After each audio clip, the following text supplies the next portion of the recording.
Se ve en realidad en la anamnesis, uno ve los registros de consumo, la orientación de la realización de las comidas, si cumple las 4 comidas, en qué horarios, ¿sí? Qué alimentos consume, los métodos de cocción y los tipos de alimentos que el paciente va a comprar. Lo más importante acá a tener en cuenta es que nosotros a veces tenemos pacientes, hasta acá, inclusive, bueno, diabéticos en tratamiento ya, que colocan toda su alimentación desde la merienda hasta la cena, ¿sí? Generando que las células betas del páncreas trabajen más. Y uno le explica que en realidad la energía la tengo que repartir equitativamente se me ve re mal la pantalla, no importa, equitativamente a lo largo de todo el día para no generar esto. Siguiente. Bueno, el laboratorio, las glucemias lo que pide el doctor Solís, o cualquier otro doctor, la glucemia en ayuna, postprandial, como es la hemoglobina glicosilada, el perfil lipídico, y uno a grandes rasgos le explica al paciente qué es, para qué sirve cada uno de estos perfiles, y de qué manera lo puede llegar a bajar, ¿sí? Siguiente. Bueno, en la evaluación nutricional uno llega al diagnóstico nutricional. En este caso, si tengo un paciente con bajo peso, que es muy raro, con normopeso lo puedo llegar a tener, con sobrepeso y con obesidad, que es el mayor porcentaje que tenemos. En este caso, lo que hacemos es un diagnóstico nutricional. Una vez que tenemos el diagnóstico nutricional, calculamos el valor calórico y también lo corregimos por la actividad que realiza el paciente. Se ve el tratamiento que va a cumplir el paciente de acuerdo con la evaluación nutricional, qué patologías asociadas tiene, y de alguna manera se arma el plan nutricional. Siguiente. Estoy viendo la pantalla tremendamente mal. Un segundo. Anteojos, licenciada. Anteojos tal vez necesite, nosotros lo vemos mal. No, es que veo la pantalla partida en 2. Pero Gilda se ve bien. No sé. No, pero yo lo veo mal. Capaz yo veo que la pantalla partida en 2. En la vista de arriba, en los cuadraditos, ahí, ¿no? Sí. Sí, yo veo la pantalla partida en 2, sí, no sé. Bueno, no importa. Veo las filminas por la mitad. Gilda, viste, en el vértice superior derecho hay todo cuadradito y dice vista. Ticlea ahí porque capaz que apretaste. No, es que me tiembla la pantalla. Ese es el tema. Bueno, sigo. ¿Me prendés la otra compu? Aunque sea, voy hablando por acá y voy siguiendo las filminas por allá por si me falta algo decir, ¿no? Bueno, entonces el plan alimentario es la prescripción. Si el paciente tiene normopeso, va a ser un plan normocalórico, ¿sí? Normoproteico, acorde a la patología y el tratamiento farmacológico que recibe, y lo que vamos a hacer preventivo de evento cardiovascular. Si tiene sobrepeso u obesidad, va a ser un plan hipocalórico, normoproteico, acorde a la patología diabética, acorde a la farmacoterapia que recibe, y también preventivo de algún evento cardiovascular. Sigamos. Se me hace difícil seguir porque me tiembla toda la pantalla. Bueno, no importa. ¿Cuál es el objetivo que tenemos que tener acá en la intervención nutricional? Bueno, el objetivo acá es tanto el plan nutricional, las conductas, los cambios en las conductas, los hábitos y la actividad física, es que el paciente reduzca en un 5% por lo menos el porcentaje de peso, y lograr un déficit calórico por día de entre 500 a 700 kilocalorías. ¿Sí? Sigamos. Bueno, ¿qué es lo más importante acá tener en cuenta? Que el paciente sepa dónde están el problema en la metabolización, en realidad el problema metabólico que tienen.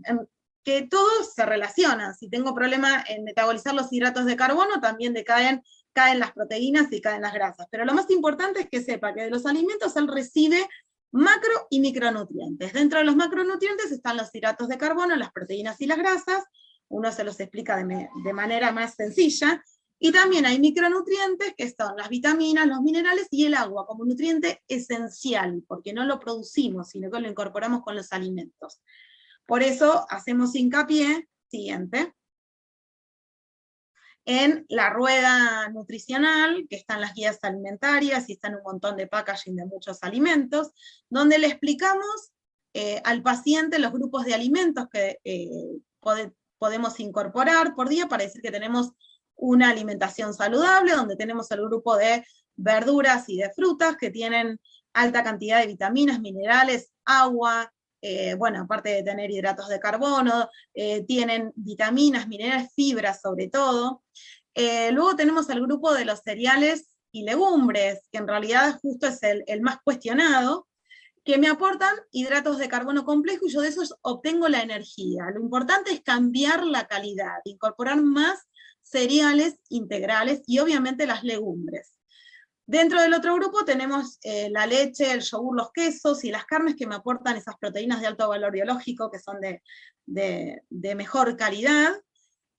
Aparte, bueno, calcio la leche y hierro mínico las carnes. Luego tenemos los aceites puros, no se calientan, tratamos de evitar el calentamiento de estos aceites para que no pierdan sus vitaminas, por ejemplo la vitamina E, y semillas y frutos secos como fuentes de buenas grasas. Y dejamos para último lo que es el grupo del exceso de grasas, de azúcares, que en este caso no los vamos a recomendar. Y sobre todo, recomendamos la actividad física diaria, que luego vamos a ver, y el consumo de agua. Siguiente. Bueno, no sé qué me pasó con mi pantalla. Bueno, explicamos bien el tema de qué función tiene cada macronutriente, sobre todo los hidratos y las grasas de combustible, y las proteínas las tenemos que reservar justamente para la función de reparación de tejidos, para la función estructural. Siguiente. También le explicamos en dónde se encuentran más concentrados los hidratos de carbono, ¿sí? Que esto después lo vamos a ver cuando veamos el índice glicémico y la carga glucémica. Siguiente. Bueno, entonces, el plan nutricional, ¿qué distribución va a tener? De hidratos de carbono, entre un 50 al 60% del valor calórico total, donde vamos a tener alto porcentaje de complejos. Hablamos de complejos cuando hablamos del grupo de cereales y de legumbres, ¿sí? No menos de 150 gramos por día.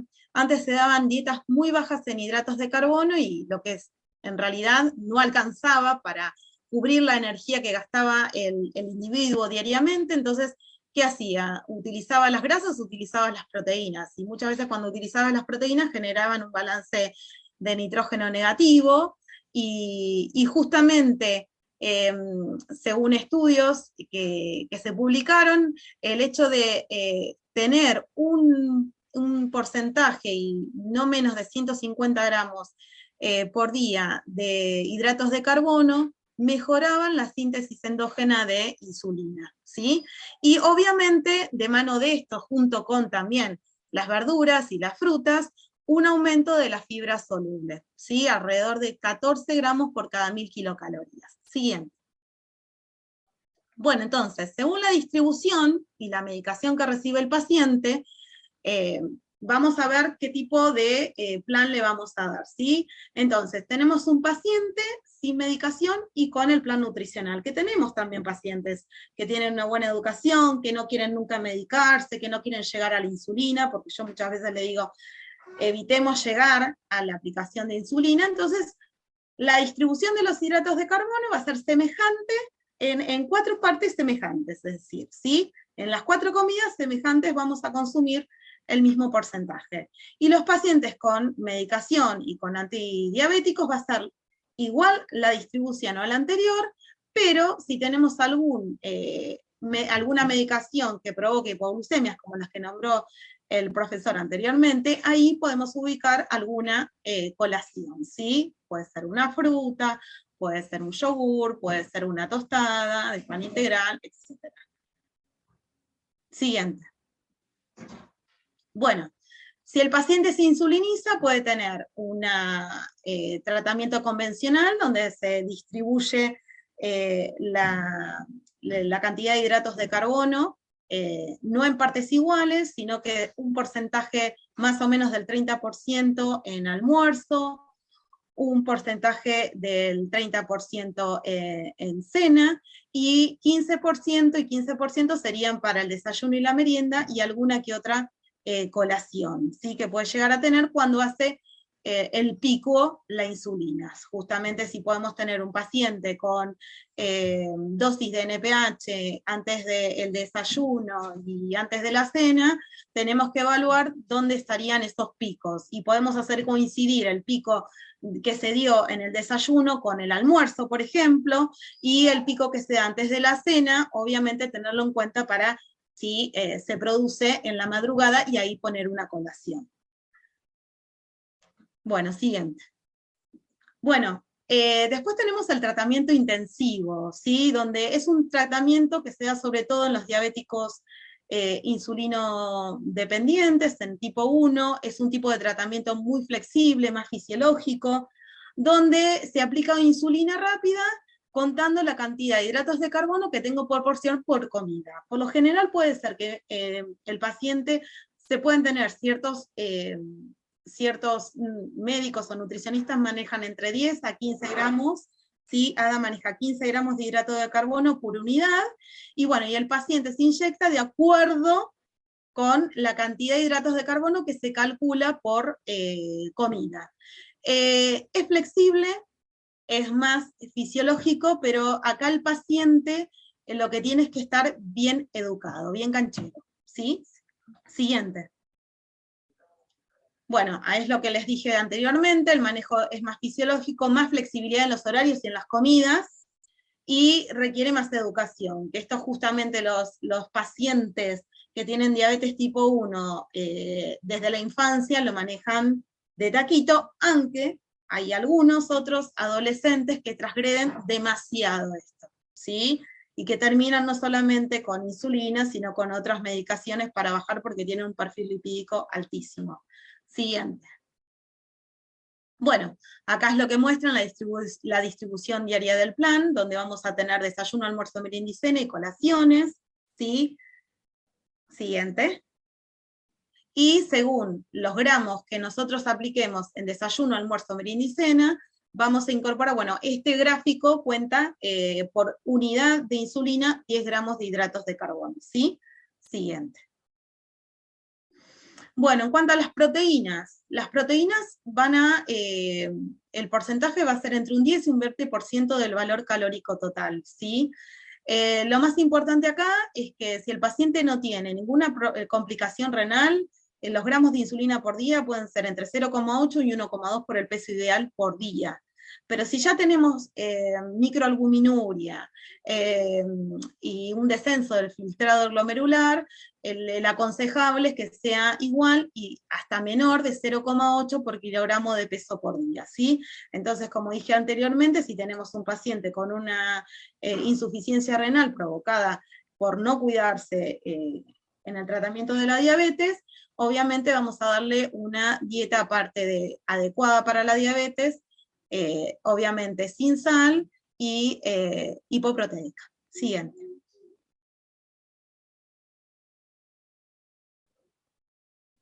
Ahí está. Bueno, en cuanto a las grasas, un 30% van a cubrir del valor calórico total. Hay que hacer hincapié en los pacientes en un 13% de monoinsaturadas, un 10% de poliinsaturadas y un 7% o menos de grasa saturada. En este caso, ¿qué es lo que le tenemos que decir al paciente? Que consuma frutos secos, que consuma semillas, que los aceites sean puros de girasol alto oleico, que consuma aceite de oliva extra virgen, ¿sí? Y bueno, y dentro de lo que son las grasas saturadas, obviamente van a estar de la mano de algunos quesos, aunque sean descremados, algún porcentaje tienen, obviamente, los yogures y las leches, ¿sí? Y obviamente las carnes que consuman, que no son de todo magras. Siguiente.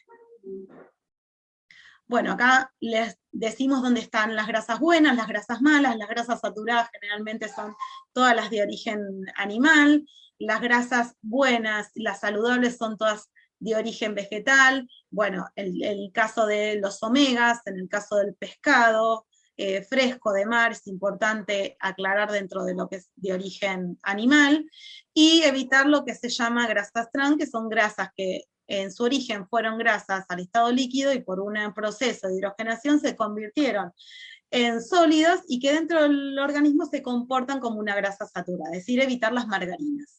Siguiente.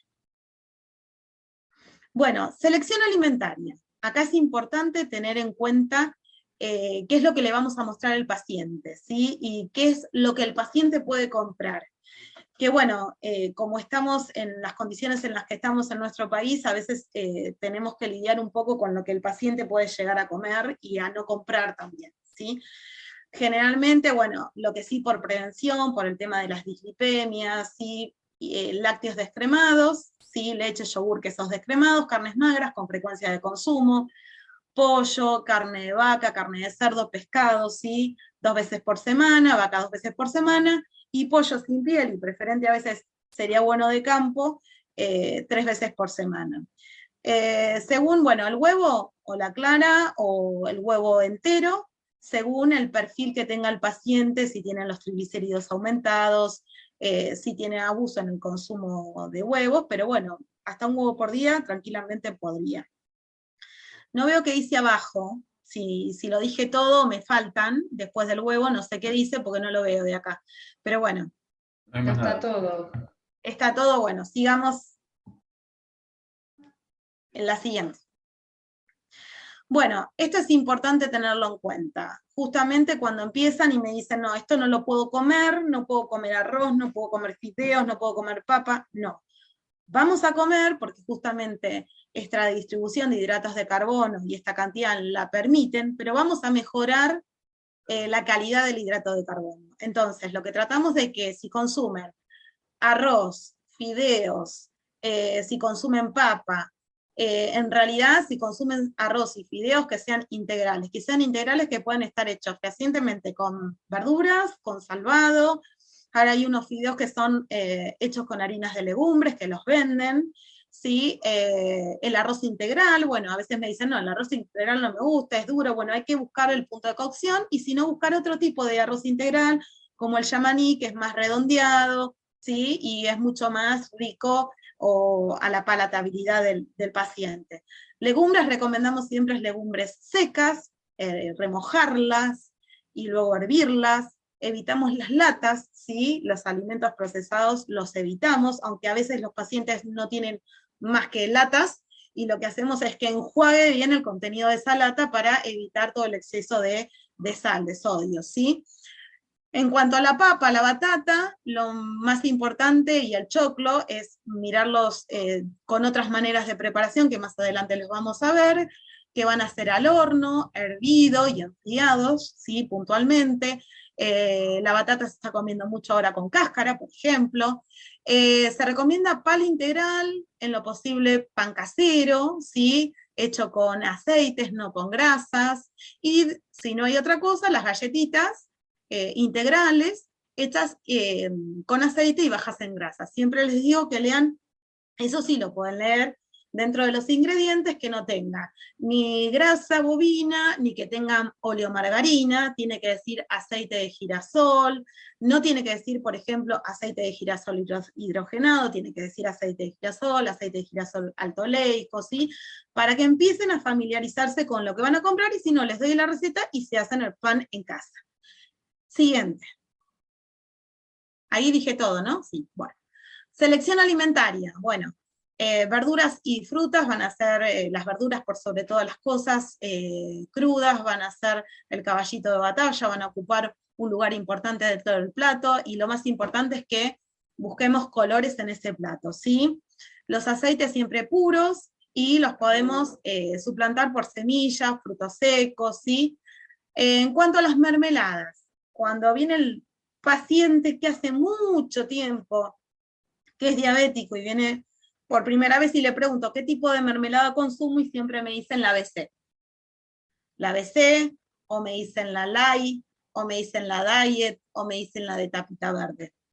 Lo más importante acá es acentuar que consuman mermeladas sin azúcares agregados, que seguramente en la etiqueta va a tener hidratos de carbono porque depende de la fruta con que se hizo, pero sí o sí tratar de que sean sin azúcares agregados, ¿sí? La marca Orieta, por ejemplo, la marca Net, Cormillot, son las que más van a conseguir en los supermercados, y si no, en las dietéticas manejan muchas marcas que realmente no son conocidas, ¿sí?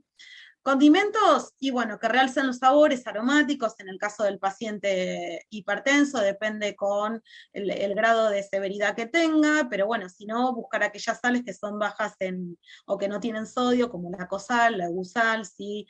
O la Genserlay después. Dentro de los edulcorantes tratamos de consumir aquellos que sean lo más natural posible. Yo recomiendo las hojas de stevia, las hojitas secas. Reniegan mucho porque a veces son muy dulces, porque a veces no les gustan, porque ellos están acostumbrados a lo dulce, pero bueno, tratar de buscar lo más natural posible. Siguiente. Bueno, justamente acá tenemos los edulcorantes calóricos y no calóricos. Uno trata de ir hacia los no calóricos, obviamente, y dentro de los no calóricos buscar lo más natural, que es las hojitas de la planta stevia, ¿sí? Después tenemos el ciclamato, la sacarina sódica, la cisulfameca, el aspartamo, la sucralosa, que fueron, en realidad, el ciclamato y la sacarina sódica fueron los más cuestionados en aquel entonces, ¿sí? Por la cantidad de ingesta diaria que podían llegar a tener los pacientes a lo largo de su vida. Siguiente. Bueno, importante, el consumo de agua, más de 10 vasos por día, obviamente en todo paciente que no tenga restricción hídrica, que no tenga una insuficiencia renal importante. Evitar el consumo, o fomentar, mejor dicho, su consumo por sobre los jugos, sobre las aguas saborizadas. Muchos me dicen, ¿y agua no puedo tomar? Bueno, empecemos a aprender a tomar agua. Podemos tomar agua con limón, agua con jengibre y menta, buscar la manera de incorporar ese agua, ¿sí? Que no sea solamente en un mate o en un té, que sea agua pura. Y también evitar los jugos y las aguas saborizadas, y más que nada las gaseosas, primero porque tienen gas, porque inflaman, y porque son productos caros, que en realidad lo que tenemos que hacer es tratar de buscar esa plata que gastamos en esos alimentos que no son esenciales fundamentalmente, en mejorar la calidad de las verduras, de la carne, de la leche, buscar desde esa manera. No son alimentos que en este momento nos sirvan, sino que realmente lo que nos ahorramos al no comprarlo, mejoramos la calidad de comida, por ejemplo, de las carnes, ¿sí? Siguiente. Bueno, el tema del alcohol también es muy cuestionado. Por lo general yo trato de evitarlo. Lo que tratamos de evitar es en aquellos pacientes que se insulinizan, en aquellos pacientes con obesidad importante, con dislipemias, hipertrigliceridemias, ¿sí? Lo permitido son 15 gramos de etanol en la mujer, que alrededor de un vaso de bebida, de un vinito, por día, y en los hombres 30 gramos de etanol, que serían 2 vasos por día. Pero bueno, tratemos de evitarlo en lo cotidiano. Estamos hablando en lo cotidiano, sobre todo, ¿sí? Siguiente. Aparte porque, bueno, el alcohol primero tiene calorías vacías, no tiene nutrientes, y segundo, es hipoglucemiante, o puede ser hiperglucemiante, según el contenido también de azúcares que tienen. Si ustedes ven acá, hay bebidas que también tenemos que contemplar la cantidad de hidratos de carbono que tienen, ¿sí? La cerveza, bueno, alto el vermut, por ejemplo. Siguiente. Bueno, acá tenemos la distribución en realidad, desayuno, almuerzo, merienda y cena, colaciones, justamente como yo les decía anteriormente, tenemos que enseñarle al paciente a volver a tomar los hábitos que tuvo cuando era chiquito, ya sea por su trabajo, ya sea porque no quiere cortar el horario del trabajo y prefiere hacerlo todo largo y evitar, pero sí es importante que cumplan y acentuarle que las 4 comidas sí o sí tienen que estar. Siguiente.